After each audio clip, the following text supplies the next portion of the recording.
I shared this presentation with you all earlier today. I made the mistake of initially sharing the spreadsheet instead of the presentation, so apologies for that. But if you want to get the spreadsheet up in front of you, you can either click the link in the email that I sent you, or, and this is a really useful little tip, you can use what's called a shortened URL. And when we go into the presentation, I'll show you how this is done if you're not familiar with this idea.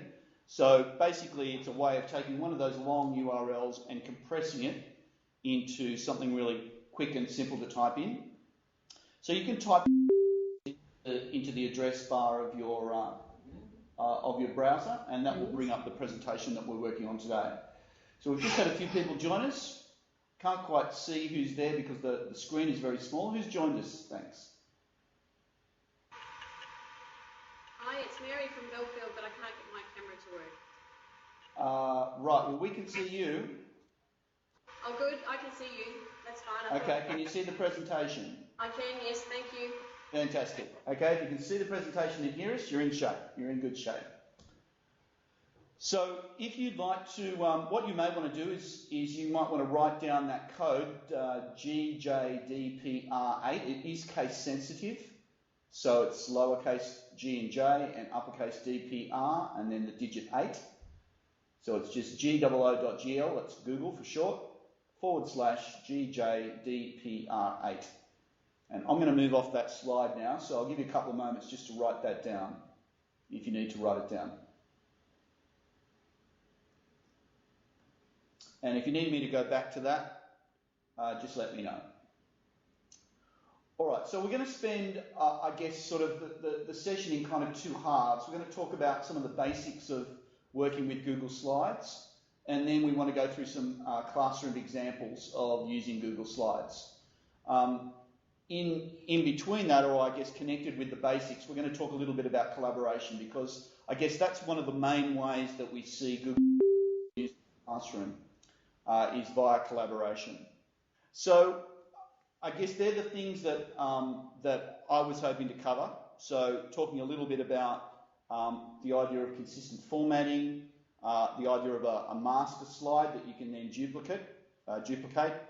Talk a little bit about inserting stuff into slides, how to link things in slides, it's very important, and a little bit about presenting. So I wanted to spend probably 25 minutes, maybe half an hour, going through some of those things, and then look at some of the classroom examples. But of course, that's my agenda, and it's maybe not your agenda. There may be some questions that you've got or some things that you want to find out. So on the next slide, we've got a section where you can let us know what you'd like to learn.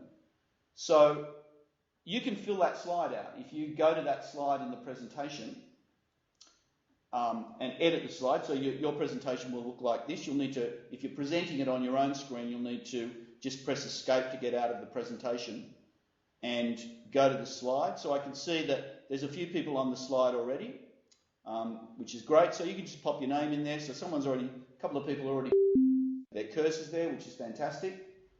And you can simply type your name in and then know what you'd like to learn. So for instance, you know, if, there we are, Carol, welcome Carol. So Carol would like to learn what? Well, I'll tell you what, I'll let you guys fill that out. Okay, how to embed a YouTube clip. Okay, fantastic. We'll learn how to do that. Too easy. So I'll let you guys go ahead, and while I'm doing the presentation, if you just want to fill that out, and I'll come back and refer to this slide as we go along, just to see if there's any other things that you'd like us to cover. So I'm going to go back and start presenting again. Of course, you can keep editing while I'm presenting. That's one of the nice things about Google Slides. We can all work independently. Well, independently in terms of doing our own thing, but together, obviously, all we're working on the one document. So first things first, we'll look at this idea of consistent formatting. So what I'm going to do is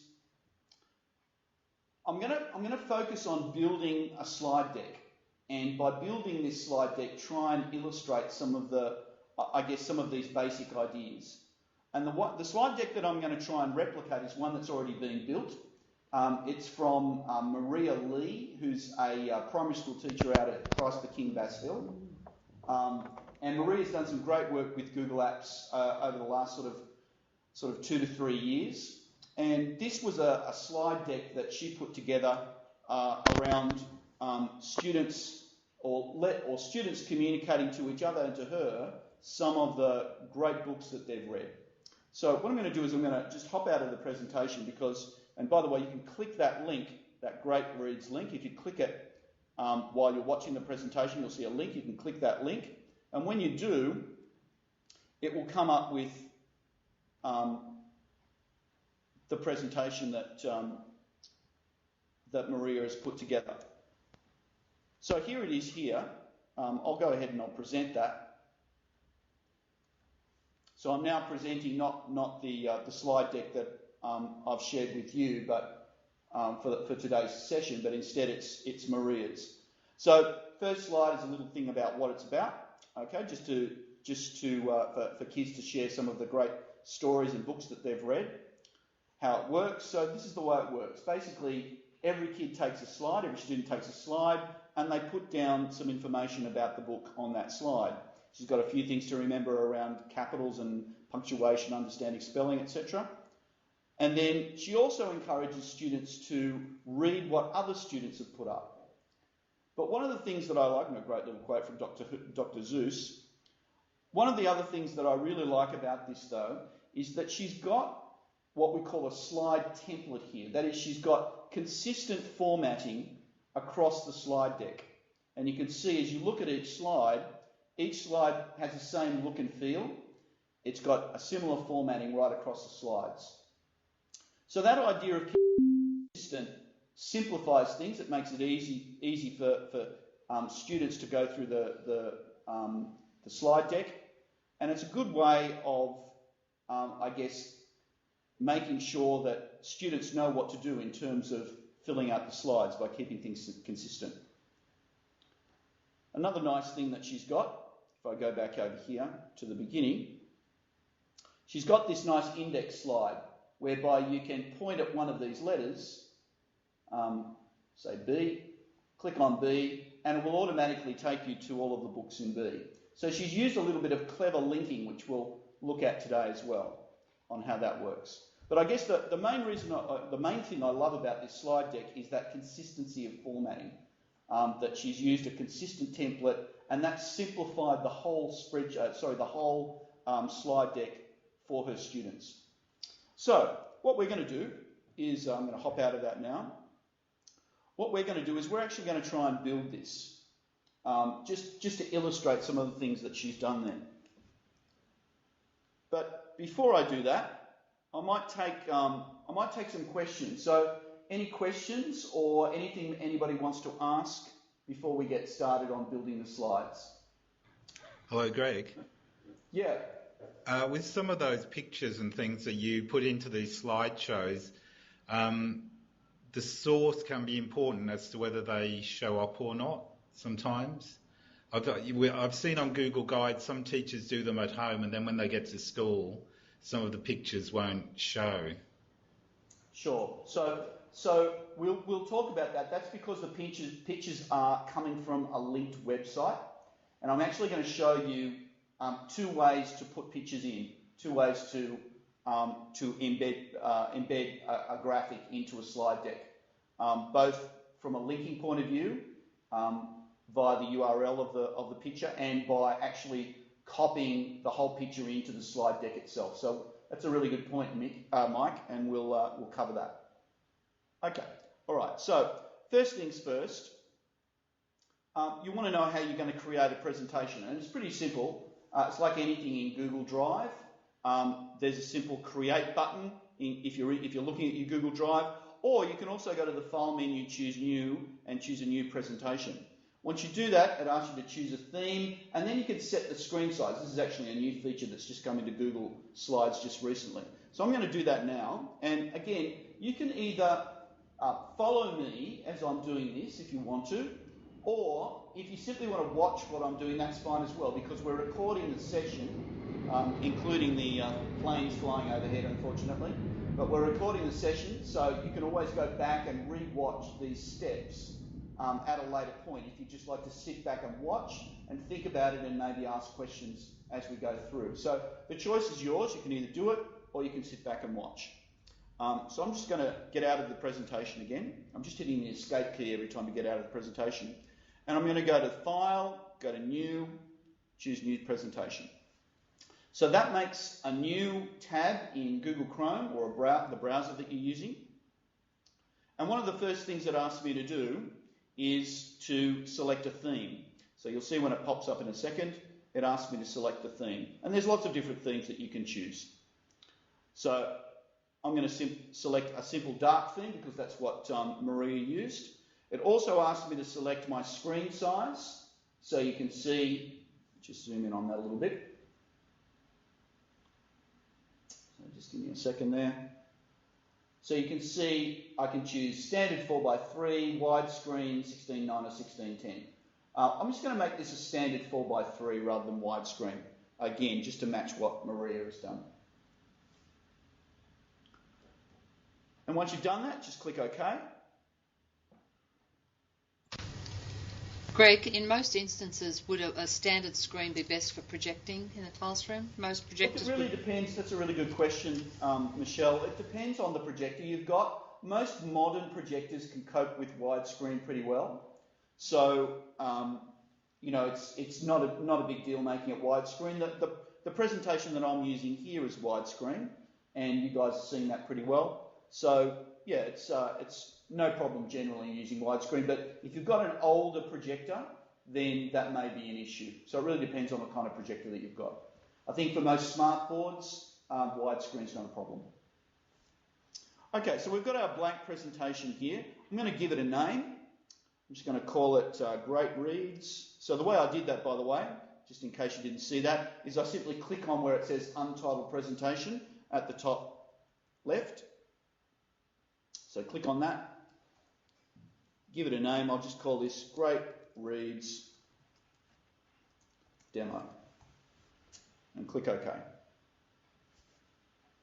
Now, we could put a title in here. I'm going to actually come back to that later when I do a little bit of word art and show you how that works. But what I want to do is I want to set up this template idea. So remember in Maria's slide deck, she's got this single slide which is like a template. If I go right down to the very end, you'll see she's got these book title templates. So this was if you like, the basic slide template that she's used. So that's what I want to do. I want to make something that looks like that. So to do that, what I'm going to do is I'm going to make a new slide. Now, up in the top left-hand corner, you can make a new slide. You can simply hit the plus button, or you can hit the little down pointing arrow just left of it. I'll just zoom in again so you get a good look at that. So you can point at the little down pointing arrow, click, and then you can choose any of these existing templates, if you like. So I'm going to choose one that's got a title and 2 columns. So I'm going to choose that one there. And now, if I zoom out again, you'll see I've got a title here, some text, etc. here and here. And as you click on each one, you can simply add text in. So I could click on this and start typing. I'm actually going to cheat a little bit. I mean, I could start, going back to Maria's book title. I could start typing in author and what happens in the book and that sort of thing. So I could go ahead and do that. Author, etc. What happens in the book, etc. And you just start typing, etc. But I'm not going to do that. Instead, I'm going to cheat a little bit and I'm going to copy and paste. So I'm going to go back to this one here, and I'm going to get all of the text that Maria has already done. So you could, of course, if you wanted to, simply type the text in, right? But I'm just going to go and get some of that text now. So I'm going to select all of that text, copy it, and then paste it into my Great Reads demo, like that. So you can see I've got the text there. In a similar way, you could type in the text. I could copy and paste here. I actually am going to type this one up because I want to show you what you can do when you want to change the size and shape of a text box. So you can see here in this book title, if I zoom in a little bit, this text box, so we've got a text box over here, we've got another text box over here, but it's a different size and shape. So I can go back to my text box here, and I can grab any of these handles and resize the text box. So I can grab this handle. You'll notice that when I point over it, again just zooming in to give you a good look at it, when I point over it I get the little down pointing arrow, which means that I can adjust the size, click and drag, right, and I can make it larger or smaller. And there it is there. And now I can go ahead and add the text that I want. So the text that I want is just where it says reviewer. So we'll say reviewer, reviewer, try that again, R-E-W-E-R, etc. And again, I might want to change that to match the text that's here. So I would select that text, and up here I can change the font, for instance, so we might make that bright purple colour. Sorry, we'll try that again. I want to hit text, and I want to make it bright purple. Or, I'm not sure if Maria made it, actually she made it orange, so let's make that bright orange. So hit the text button and make that bright orange, like that. I can change the size and the size of the text, etc. So these are just typical word processing features that you'd see normally. So we'll make that a little bit larger, we'll make that 24, and I might make that bold so it stands out a little bit more. Okay? So adding text is very easy. You can copy and paste, or you can just click in existing text boxes and add text. So if you've used anything like Keynote or PowerPoint before, it's very similar. What if you want to make another text box? Well, you've got a text box tool up here, or you can say insert text box, right? So for instance, the one I like to use is this one here, the text box tool, because what it lets me do is when I select it, click on it, I can now click and drag out a text box to the size that I want, and then start typing in any text that I like. Fortunately, this is interesting. I start typing in text, but I'm not seeing anything. That's because the text itself is black. It's black on black. So I'll make it white, and now when I start typing in, you can see text appearing. But I'm not going to use that text box. So how do you get rid of a text box? Well, you click on it, and then just hit the delete key, and that will get rid of it. So there's our just some of the text. As you can see, however, we want more than text here. We want some text. We also want some dashed outlines. So if I just show you what we're trying to achieve here, we want some maybe a dashed outline around the text box. We want some graphics. And we also want to put this title in at the top, this word art title. So how would I go about doing those sorts of things? Well, it's pretty straightforward. I go back to my Great Reads demo. So I can click on the text box, and then I can change using these buttons up here, the fill colour or the line colour. I can change any of those things. So for instance, I can set the line colour to be that orange colour, that bright orange. I might also make it a larger width. I'll make it 4 pixels.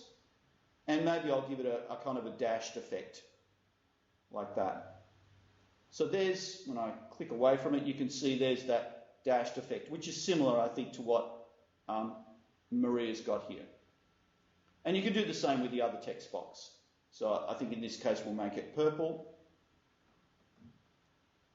And we'll give it, again, a nice thick outline, 8 pixels, and make it dotted. So that's pretty easy. I might just adjust that a little bit, make it a bit thinner. Okay. So what else is there to do? Well, I need a picture of, I'm going to put a picture in a minute. We'll get to the word art. We want to put some graphics in. So Mike, this comes to your question about how do we put graphics into our template. So the graphic I want to put in is that little like button, right? The little like button that you can see just here, right? So it's like a Facebook like. So I'll show you a couple of different ways of getting a graphic in. The first way, as I said before to Mike, is that you can take a graphic that currently exists on the internet and link to that graphic. Of course, whenever you're talking about graphics, it's always good to be aware of copyright. So you want to make sure that you've got the rights to access that graphic. So one of the nice things about Google Slides, in fact a number of the Google apps, is that when you go to insert a graphic, it can automatically find things that are available to share. That is, they're not covered by any kind of copyright restriction. So I'll show you how that works. So here I've got my slide here. I'm going to go up to the Insert menu, so I'll just zoom in a little bit. So you can see that. Insert Image. Right? By the way, someone was asking earlier how you insert a video. You can see that the insert video is there. We'll get to that a little later. So I'm going to say Insert Image. And what Google will let you do is do things like upload an existing image. So if you've got an image sitting on your hard drive, you can take that. You can take a snapshot, and that will enable your camera to take a snapshot. You can also get images that are already sitting on your Google Drive. Or, and this is the one that is maybe causing some of your friends there, Mike, at Brigidine, a couple of issues, is an image URL, right? So the other thing that I like to do, so that's where you could put a URL of an image, and of course, if that image gets moved or deleted from that URL, from that other web page, then that's why you might find that you don't see it. Also, if for some reason the permissions are restricted, you may not see it. But that's where you put a URL. However, there's a bit of a simpler way to do this, and that is to use Google's search engine within the image insert panel here. So I can just type in like here, because it's a Facebook like symbol that I'm after. And that will bring up a whole bunch of images that you can use, right? So I'll pick one of those.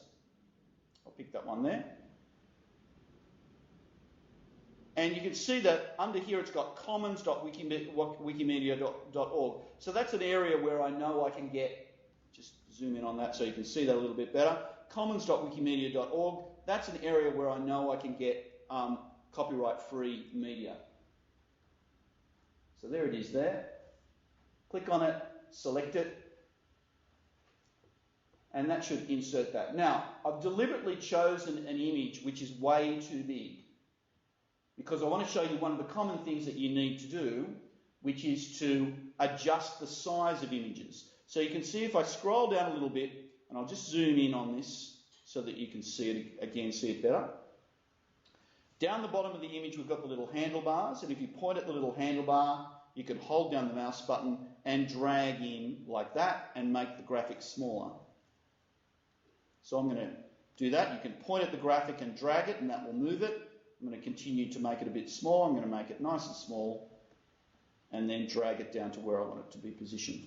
You'll notice that also as you move things around, you see these little red lines appear.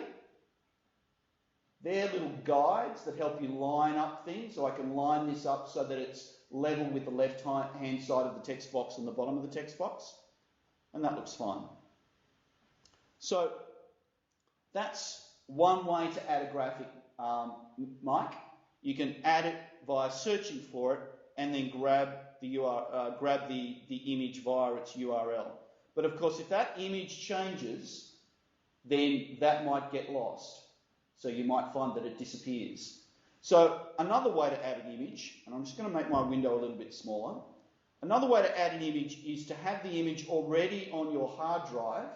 So here I've got an index icon. It's just a little image like that. I'll just quickly show you what that looks like. Popped up. Thanks, Greg. I've got to go, so I'll catch the rest of this on the video. Thanks very much. No problem. Bye. So there's that little image.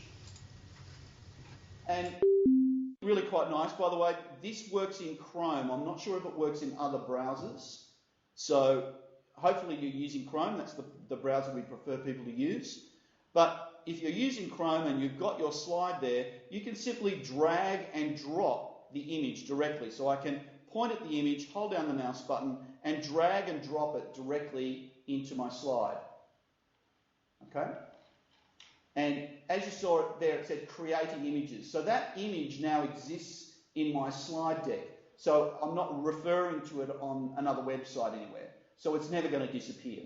So Mike, that might be a better way to use graphics for those of your staff who are a little bit concerned about using graphics that they get off the internet, right, or that are referred to via a URL. All right, so to speed things up a little bit here, because I can see it's 4 o'clock already, we did make a bit of a late start. In the tradition of the best cooking programs, I've got one of these slide decks that I've cooked before, which is here. And so I'll just show you some of the components that we've got here. So we've got this word art, so this title here of a book that I've got. In fact, I'll go back to this one, the book title, sorry. So how did I create that? Well, I'll quickly recreate that for you. All you do is go to, I just deleted it, all you do is go to Insert Word Art. You type in the title that you want. So in this case, book title, I should say. Book title. Hit return. And then it puts in a kind of a generic word art for you. I'm going to move that up. Now, of course, you can then change the font here. So I'm going to choose a different font here. I'm going to choose the Crafty Girls font, which is, I think, the one that Maria was using. You can adjust the size of the text just by pulling at the handles. Right, so you can adjust, pull and prod at it, make it larger or smaller, etc. And then you can do things like fill the text a certain colour, like purple, and make the outline a certain colour, like orange. And you can change the outline width if you want to, etc. So you can have a bit of fun with word art. So just going back, so that's pretty much covers off some of the things that we were looking at: text boxes, graphics, word art, and that slide background that we set with the when we created the slide. So I'll just pause there for a moment. Were there any questions on that? Hi Greg, it's Mary. Just wondering, can you set up a slide and make the text boxes permanent so that... So you might need to speak up a little bit, Mary. So you're a little bit quiet on me, for me. Sorry, can you hear me now? Yeah, that's better. Yep. If you set up a slide, can you make it so the text boxes stay put, so when children are working on them, they don't move them around? No, you can't, unfortunately. Not that I'm aware. I don't think you can. I know what you're talking about. I think you can lock things in PowerPoint. I believe that you can click on something and lock it. But I think when you lock it in PowerPoint, I'm not sure whether you can actually edit it or not. Yeah, it's been a while since I've used PowerPoint, so I'm not 100% sure. So let me just double check that you can't do it. So I'll just go to this text box. So if I select that text box, I'm pretty sure that you can't lock it. No, I don't think there's any options for locking it. Okay. Center on the page. No, but I mean, I guess it's an interesting idea, but unfortunately, I don't think you can do that. You just have to trust the kids to make sure that they know if they delete it how to put it back in again. Yep. Okay. Thank you. No problem. All right. So what about if you want to? Once you've got your template, and this is what Maria did. Basically, she asked the students to take the template here, so this slide template, and then duplicate it and make it their own. So this is what they would have done. They would have clicked on the slide. They would have simply gone to Edit and said Duplicate, right? And then they would have taken this slide, put their name here, right? So Mike was reviewing this. And then start to edit their own, maybe change the book title. So, by the way, you can just double-click on that and say Mike's going to be reviewing Hitchhiker's Guide to the Galaxy or something. Hitchhiker's Guide to the Galaxy. a book I believe Mike enjoys.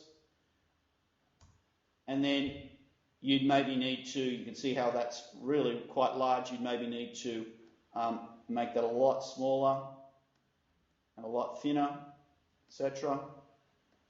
So you probably want to change the width of that, etc. So you could go ahead, or the students could go ahead and play around with that. And then Mike would go ahead and edit the text box, etc. So you can see one I've done here already, and we can see that this is an example of a slide that's already been set up for a book I've been reading lately, or I read a little while ago. And again, that graphic was inserted. In fact, I'll show you how I inserted that graphic. It was a little bit different this time. So to insert that graphic, I went Insert, Image, and this time I went Search, Wolf Hall, but as you'll see, sometimes the search isn't so fantastic, so I didn't actually go and get that one, right? I couldn't find it there. I didn't have it anywhere on my hard drive, so what I did was I went to Google, I did a search on Wolf Hall. Here we go. I used the Images tab in Google to come up with various images, and I would have go to Advanced Search, and this time I would have said, please filter this so that it's free to use or share. And if I scroll down, no, it looks like I'm not going to find the one that I was looking at yesterday. So I'll leave that for the moment. I'll go back to Images. And of course, in this case, if you need to get an image that's, you're not sure about the copyright, you may need to send an email to the person who looks after the image and asking if you can use it. But the trick here is that if you want to use a particular image, then you can right-click on that image and say, copy image URL. So this is probably what a number of your teachers have done. Copy image URL, and then go back to your image. Let's go back here to the one I took before, that one there, and then insert the image, and in this case we'll go by URL, and I'm going to paste that URL in, and you can see it pops up straight away. So Mike, that was the situation, I think, possibly where some of your people might find that the images disappear if for some reason that image disappears, like image gets moved off the internet. But that's another way that you can insert an image. So while I'm here, and that will pop up in a second, there it is there. And again, you'll need to just reduce the size of it, etc., and then move it into position. So while I'm here, what if you wanted to go ahead and insert other things? So for instance, you can insert YouTube videos, animated GIFs, lines and shapes, tables, comments, etc. So you can insert quite a few different things. There's a little animated GIF already on this slide showing you that technique that I just demonstrated a little earlier about dragging and dropping images. So YouTube videos, by the way, each one of these is a link to a how-to on how you can do it. Okay, so you can simply click the link. So I'll just quickly show you how you can insert a video. It's very simple. So it's just insert, video, and I've already got the video search that I had there from last time. There's video from Wolf Hall. You'd click one of these videos, let's say this one, and select it, and in a moment that will pop up. So there's a video of Hilary Mantel, the author of Wolf Hall, and drag and drop and put that in. So that's the way you insert videos, and there's not enough time to go through all of the other different kinds of things to insert. As I said, you can just follow the instructions here on how to insert various other things. So I'll just pause again and ask whether there's any other questions on that. How are we going on the Hangout, Greg? Yeah, good. No questions at all. Okay, cool. We are monitoring, so Margaret and is it Margaret and Susan? If you've got a question, please put it in the chat box. Yep, no problem. All right. So one of the other really cool things that you can do in a Google presentation is put in links. So you can link text and you can link graphics. So I'll quickly show you how to do both. So I'll go to my pre-cooked Wolf Hall, just make the screen a little bit larger, slide. And I might zoom in a little bit so you can get a better look at that. So say I wanted to provide a link here, says this is a historical story of how Thomas Cromwell became England's most powerful public servant, blah, blah, blah. What if I wanted to link Thomas Cromwell, make that a link to the Wikipedia entry on Thomas Cromwell, or some other link? Well, it's pretty easy. You simply select it, and then point and click on the Insert Link button. And I really like the way Google does this now. It actually takes what you've selected, in this case Thomas Cromwell, and it automatically does a search for you. So you can see it's automatically picked up the Wikipedia entry for Thomas Cromwell. Or here's another one from BBC UK, BBC History. You can also click Find More if you want to get more entries. And so all you need to do is just say, yeah, I'll have the Wikipedia entry, thank you, and then click Apply. And now, when I zoom out again, you'll see that that's turned into a link. You can see it there. So that if I present this slide by hitting Present, you can see that I can now hover over the Thomas Cromwell, click on it, and that will bring up the Wikipedia entry for Thomas Cromwell once it pops up. There it is.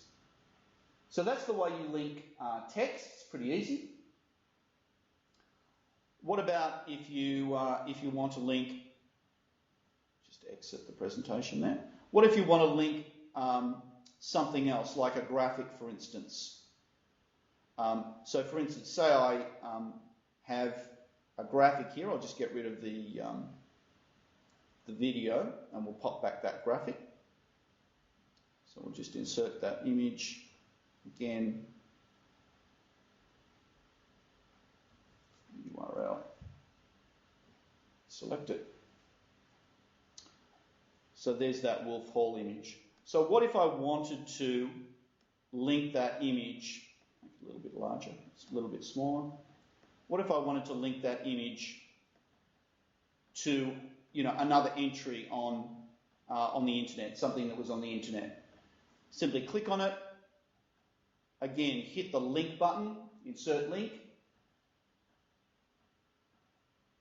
And this time I'll need to actually type it in because it's an image to get it to search for something. So again, this is linking me to Amazon, this is linking me to Wikipedia. I can go ahead and find other things if I want to. Or of course I can get the link directly off the URL. I'll just choose the Wikipedia entry in this case and apply that. And then of course now that when you click on the image, it has a little link off to the URL. So that's another way to link your URL. Now lastly, one of the things that Google Slides lets you do, as well as link to other web pages on the internet, you can actually link back to another slide within the presentation itself. And this is the clever thing that Maria Lee did.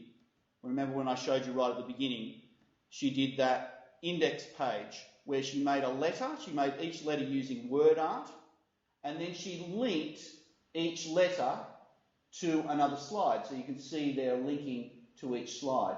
So how did she do that? It's very simple. I've got a copy of her page here. So say I wanted to link this to the W's. I'd simply click on the W. Again, go and insert a link. And this time, actually, I mightn't do that because it's a little bit, just to make it easier for you to see, I'll say H this time. I'll say remove the link that's already there, and I will hit insert link. And you'll see it says slides in this presentation, and you can see I can choose the slide here. So I'll hit, say, slide 5 and apply that. So now, if I go ahead and present my slide deck,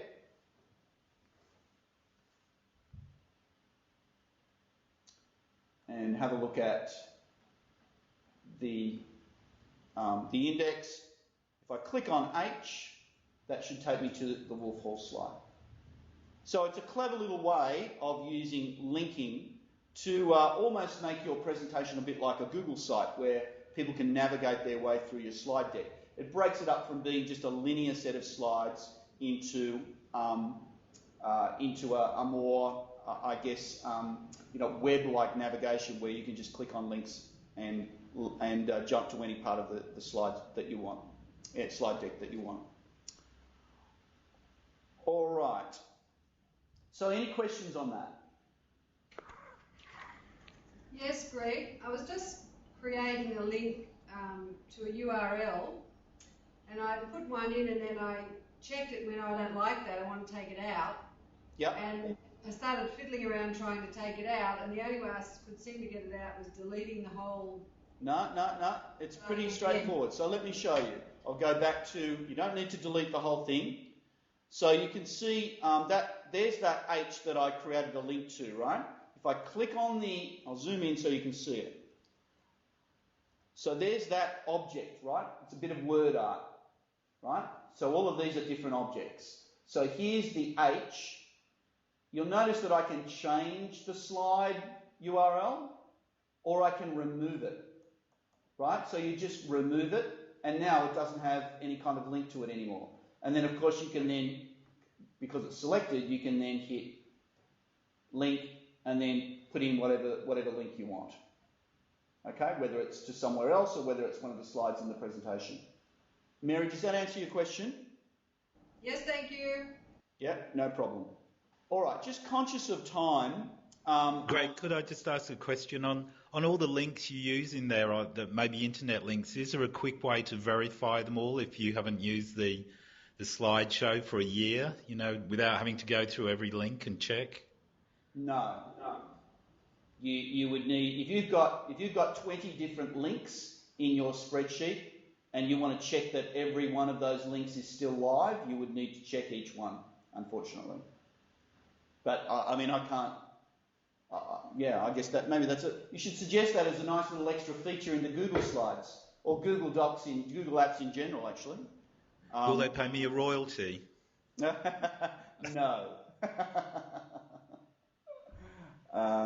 Very good. All right, so we've answered those two questions. How to embed a YouTube clip, and are there any other slide themes? No, I don't think so. I think there are the themes that are already set there. So, when you go and make yourself a new presentation, you get a whole bunch of different themes. I think under here, if we go to slide and we go change theme, you get various themes there. But of course, if you want a different background, you can always change the background. So you can go to slide, and what I'd encourage you to do if you wanted to do this. So say I wanted to change the backgrounds of all these slides here. I'd go to slide and I would edit the master slide, right, that I've got here, and then I would do something like insert a background, or in fact I think I can change, if I click one of these, let's have a look, click one of these, I'm not sure if I can change that. Yeah, you can insert an image in the background, etc. So you can set up your master slide as you like. I'll just go back to my normal slides. The other thing that you can do is you can do it one by one. So you can say, okay, let's change the background of this particular slide. So if I wanted to set the background to be, a light blue or something like that, right? I can do that, etc. It doesn't look so crash hot, so I think I'll undo that. Or if you wanted to, you can also set your background to be a particular image. So you can choose an image. And again, you get the sort of insert image window that we had before. All right, so probably only about 10 minutes to go, so let's just quickly recap a couple of things. I'm not going to cover off, I'm not going to cover off presenting. Basically, you can present from the beginning with speaker notes. You can also add timing in. I've got a little link to a little demo slide deck that I've got here, which is this one here, I think. Yeah, presenting slides with automatic timing. So I'll let you read that. I won't go and cover that now. And I guess the other thing that we wanted to make sure you knew how to do, which was sharing and collaborating. So, the reason why Maria is able to do this activity with her students, this Great Reads activity, is because she shared this slide deck with her students. So how do you do that? Well, it's very simple. After you've created your document, you just hit that blue share button, and then you just enter the names of the people that you want to share with, and then indicate whether you want them to be editors, commenters, or viewers. Now, the question that we get a lot is, how do you share with a group of students? So we've got some instructions on how you can do that. I'm not going to run through that right now, but there are instructions on how you can share with a group, either a Google group or a contact group. You can use that Google URL shortener if you want to and make it anyone with the link. So just to quickly show you that. So if I hit share and make it anyone with the link by hitting change there, right? And then you can send that shortened URL link to everyone. Or you can add people as individuals or add them as a whole group. So one of the groups that we've got, for instance, you may have a class group set up or a year group set up. A lot of those begin with SID, so SID, BC, Randwick, for instance, and that will bring up all of the various year groups at Brigidine in Randwick. But by far and away, the easier way to do this kind of sharing is using Teacher Dashboard. So here's a bit of a plug for Teacher Dashboard. I think everyone here, Mary McKillop, I think you're coming on next year, and All Saints, you've just been set up with Teacher Dashboard. So this is a much simpler way to share things for teachers. I won't go into that now, that's for another time, but you can do it that way. Was there anyone who had any questions around sharing? Obviously, that's the hub of making this work as a collaborative activity. Okay, so let's move on, and I'm not sure if Margaret is there. Margaret, you're there with us at the moment? So Margaret, what I might ask you to do is just talk a little bit about this collaborative project that you and Joanne Grimmer did. Sure. I'm going to Great Reads. My class did participate with that project with Marie also. So we did share that with my class, and they were able to add some slides to that presentation, and they loved it. So I'm going to just share my screen with you.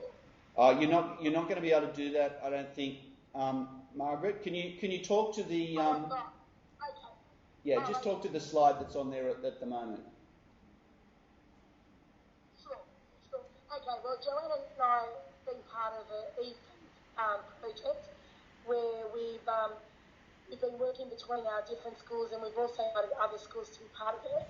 We've been collaborating in real time, working on presentation and documents. So what we did in this particular activity is we have an eFund blog.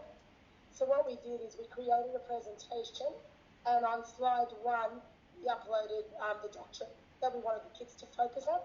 And then what we did is we set up some time towards the end of the day where both classes got onto that document and read through the doctrine, and were asked to grab a page and, share their understanding of what that meant to them.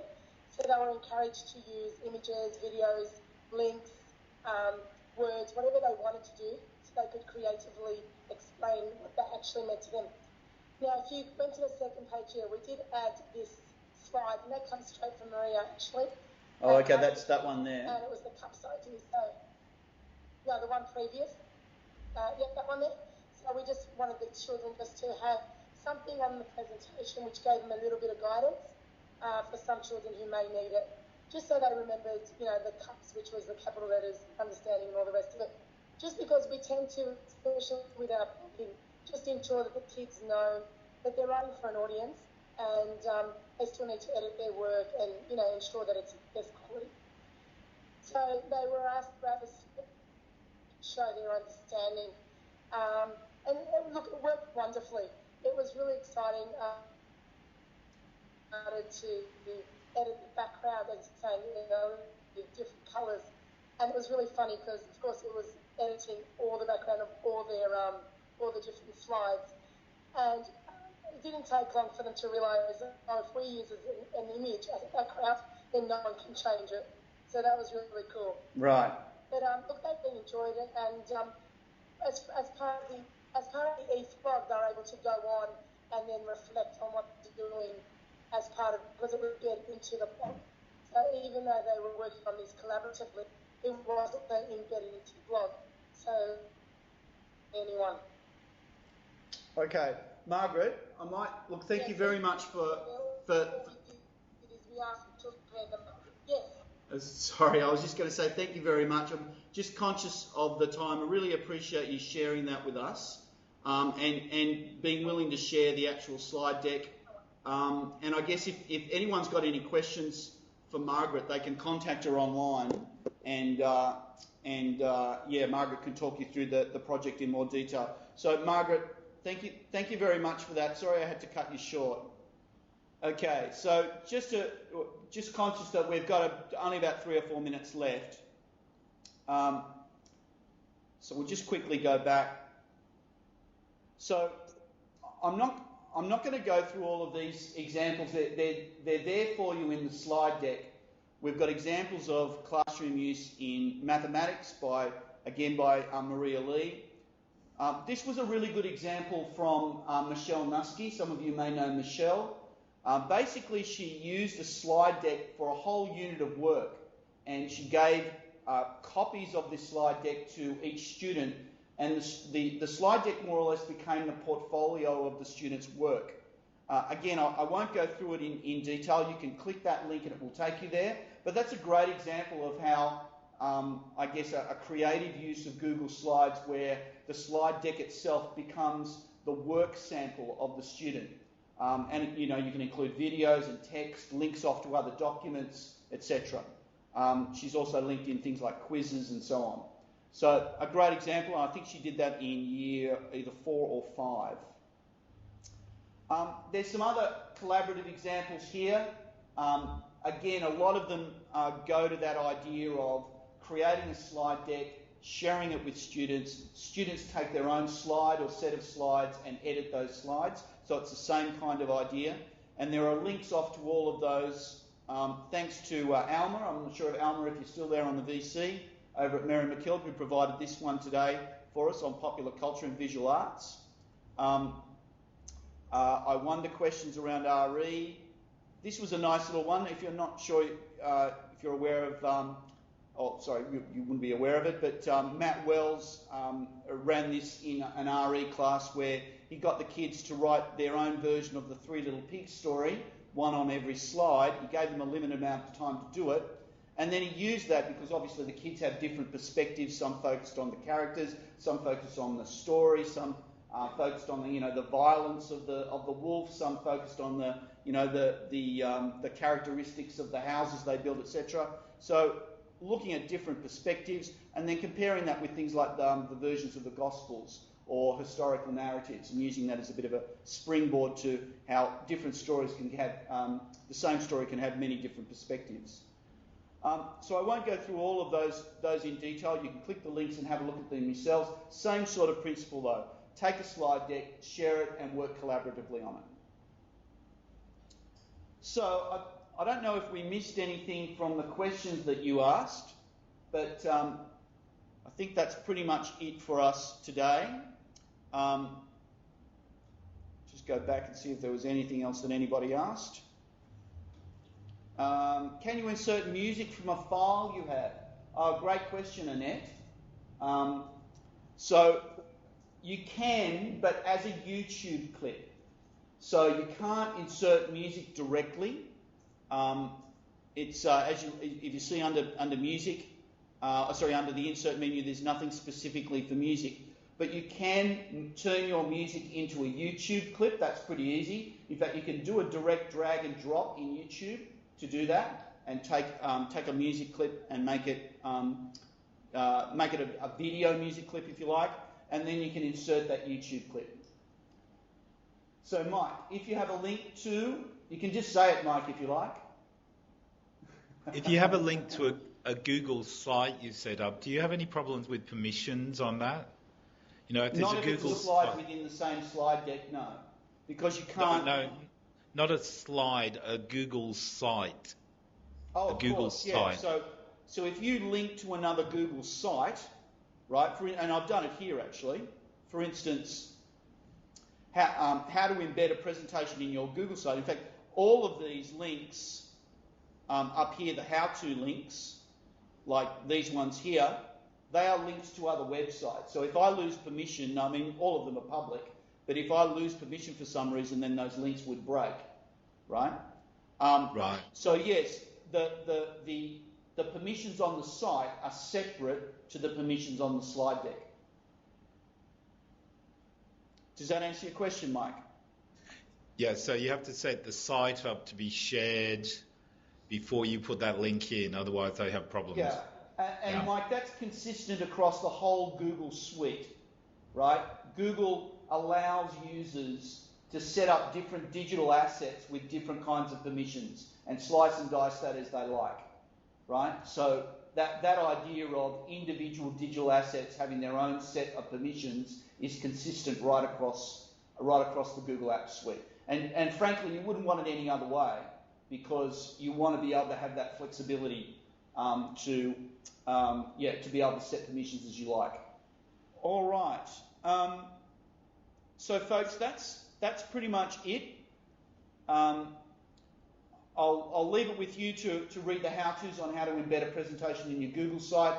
And this is very clever, this one on how to make a sliding banner for a fancy photo slideshow. Actually, I'll just quickly show you what that looks like, because it is really cool. And then we'll finish on that note. So this is from a site, and I know we've actually mentioned this site a few times in our other presentations, our other CloudShare support sessions. This is a site by a fellow called Stiegel. I'm not sure what his first name is. And this takes you through, there's a few steps involved here, but once you get the idea, it's pretty straightforward, on how you can set up what's called a slider. So you can do things like this, nice animations, you can set up nice little photo slideshows, and he's got that you can use to do that. So you can do things like, little slideshows like this. So that's a really nice little sort of way of integrating Google Slides and Google Sites in this case. All right, well, folks, that's about it. I'm going to unshare my screen now. Just bear with me for a second. So I'm just going to unshare my screen. So we're back to me. And unshare this. All right, so folks, are there any final questions before we let you go? No worries. Okay, well, thanks for your patience. And I hope you learned something. That's good. And of course, Greg and Matt's away at the moment. He's in Bangkok on a wheelchair basketball refereeing gig. So he's off to some sort of world championship thing. He'll be back next week. But you can always contact Matt or I if you've got any questions, any follow-up questions. So Jeff and Alma and the crew there from Mary McKillop, see you later. Margaret, see you later. And Mike, see you later. And on the Hangout, Thanks, Greg. there we are. We'll see you later, Margaret. Margaret, thank you very much for your help. And we'll see you guys later. Thank you. Bye.